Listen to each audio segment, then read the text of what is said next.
Mingtubo ang kaalam ug panglawas ni Hesus, ikahimutan siya sa tao ug sa Dios. Lucas Kapitulo 2, versikulo 52. Unang-una, ang pagtubo sa kaalam, but pasabot yan na pagbuhat sa kabubuton sa Ginoo.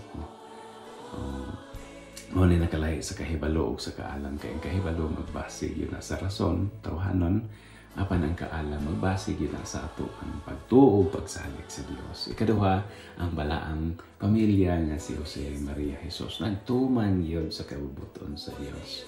Si Jose gihilagway nga tao nga puno sa kaayo. Si Maria giluom niya ang tanan diha sa iyang kasing-kasing. Si Jesus dili ang iyang kabubuton kundi ang kabubuton sa Amahan ang natuman.